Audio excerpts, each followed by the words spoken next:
Assalamu alaikum chers frères et sœurs en islam. Aujourd'hui, nous allons aborder un sujet particulier qui aura pour thème « Aimer pour Allah, la clé du paradis ». Un signe qu'Allah est très satisfait de toi. Hasd, Hased un titre du thème, l'amour pour Allah et ses immenses récompenses. Le prophète a dit dans un hadith rapporté par Umar ibn al-Khattab radiyallahu anhu, parmi les serviteurs d'Allah, il y a des gens qui ne sont ni prophètes ni martyrs, mais que les prophètes et les martyrs envieront. Les compagnons demandèrent, ô messager d'Allah, qui sont-ils? Il répondit, ce sont des gens qui se sont aimés pour l'agrément d'Allah, sans lien de sang entre eux et sans échange de biens matériels. Par Allah, leurs visages seront lumineux et ils seront sur des chairs de lumière. Ils ne craindront pas lorsque les gens auront peur et ils ne seront pas tristes lorsque les gens seront tristes. Et le prophète récita le verset « Ala inna awliya lillahi la khawfun alayhim wa la hum yahzanun » En vérité, les alliés d'Allah n'éprouveront ni crainte ni tristesse. Sourate Yunus, verset 62. Dans un autre hadith qudsi, Allah subhanahu wa ta'ala dit « Mon amour est garanti à ceux qui s'aiment pour moi. » Et au jour du jugement, Allah azza wa jal appellera « Où sont ceux qui se sont aimés en ma majesté ?» Aujourd'hui, je les mettrai sous mon ombre, le jour où il n'y aura pas d'autre ombre que la mienne. Un compagnon demanda « Ô messager d'Allah, quand viendra l'heure ?»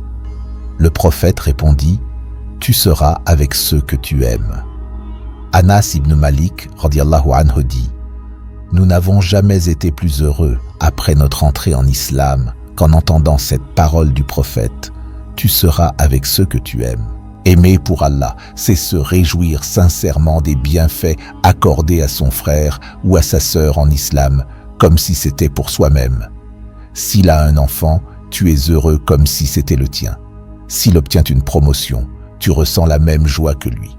S'il est triste, tu es présent à ses côtés pour le soutenir. C'est aussi penser du bien de lui donner des conseils sincères lorsqu'il les demande et être là dans les moments difficiles. Al-Yahya ibn Mu'ad disait « L'amour pour Allah ne s'augmente pas avec les faveurs et ne diminue pas avec le manque. Parfois, tu peux aimer profondément une personne que tu n'as jamais vue, simplement parce que vos cœurs sont liés par la foi. » Le prophète a également dit « Aucun de vous ne croit vraiment tant qu'il n'aime pas pour son frère ce qu'il aime pour lui-même. » Bukhari et Muslim. Aimer pour Allah, c'est aussi défendre l'honneur de ton frère ou de ta sœur lorsqu'ils sont absents. Devant eux, c'est facile, mais en leur absence, cela prouve ta sincérité. Le prophète a dit « Celui qui défend l'honneur de son frère en son absence, Allah éloignera de son visage le feu au jour de la résurrection. » Ne cherche pas à dire à quelqu'un « Hier, j'ai invoqué pour toi » pour te faire remarquer. La sincérité dans l'amour pour Allah se voit lorsque tu invoques pour ton frère ou ta sœur en leur absence sans que personne ne le sache, uniquement entre toi et Allah. Cela démontre à quel point tu les aimes sincèrement. Et nous connaissons tous ce magnifique hadith.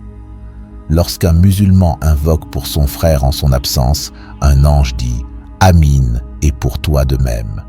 Souvenons-nous aussi de la sourate Al-Asr, Wal-Asr, a innal insana lafi khusr, a illa alladhina amanu wa amilu lis-salihati wa tawasaw bil haqqi wa tawasaw bil sabr. Allah Azza wa Jal nous montre ici que l'exception au désastre est pour ceux qui croient, accomplissent de bonnes œuvres, se conseillent mutuellement la vérité et s'encouragent à la patience. L'amour pour Allah se manifeste aussi par le fait de se soucier de l'autre. Mon frère, je ne t'ai pas vu au cours hier. Mon frère, j'ai entendu que tu as des difficultés. Est-ce vrai? Mon frère, j'ai remarqué que tu as du retard dans ta prière. Je veux juste t'encourager. Et parfois, on croise quelqu'un et on lui dit « Je t'aime pour Allah ». Alors il répond « Qu'Allah t'aime pour lequel tu m'as aimé ». C'est un acte d'adoration immense. Ensuite, l'orateur fait une invocation. « Toi Allah unis nos cœurs, ô Allah unis nos cœurs, ô Allah unis nos cœurs ». Seigneur, accorde-nous de nos épouses et de nos enfants la fraîcheur des yeux et fais de nous des guides pour les pieux. Ô Allah, pardonne-nous nos péchés, nos excès, affermis nos pas et donne-nous la victoire sur les mécréants. Ô Allah, accorde-nous ce que tu aimes et agrées. Ô Allah, donne à nos fils des épouses pieuses et à nos filles des époux pieux. Ô toi le plus miséricordieux, Seigneur, accorde-nous une belle part dans ce monde et une belle part dans l'au-delà, et préserve-nous du châtiment du feu. Seigneur, ne dévie pas nos cœurs après nous avoir guidés et accorde-nous ta miséricorde. Certes, tu es le grand donateur. Puis il rappelle, certes, Allah et ses anges prient sur le prophète. Ô vous qui avez cru, priez sur lui et adressez-lui vos salutations. Et il prononce la salate sur le prophète. Ô Allah, prie sur Mohammed et sur la famille de Mohammed, comme tu as prié sur Ibrahim et sur la famille d'Ibrahim. Tu es digne de louange et de gloire. Ô Allah, bénisse Mohammed et la famille de Mohammed, comme tu as béni Ibrahim et la famille d'Ibrahim. Tu es digne de louange et de gloire. Ensuite, il invite à la prière. Il rapporte un rappel et une invocation dite par le prophète, selon Abdallah ibn Omar radiyallahu anhuma, qui disait au début de la prière « Allahu akbar kabiran, walhamdulillahi kathiran, wa subhanallahi bukratan wa asila ». Un compagnon dit au prophète « Ô messager d'Allah, j'ai été émerveillé par ces paroles, et voilà que les portes du ciel se sont ouvertes pour elles. » Il mentionne aussi d'autres invocations d'ouverture de la prière, dua al-istifta. Subhanaka Allahumma wa bihamdik wa tabaraka ismuk wa ta'ala jadduk wa la ilaha ghayruk. Ou encore, ô Allah, éloigne-moi de mes péchés comme tu as éloigné l'Orient de l'Occident. Il insiste sur la grandeur de dire Allahu Akbar kabiran, walhamdulillahi kathiran, wa subhanallahi bukratan wa asila. Et il nous rappelle que ces paroles exaltent la grandeur d'Allah et remplissent la vie de gratitude et de louange.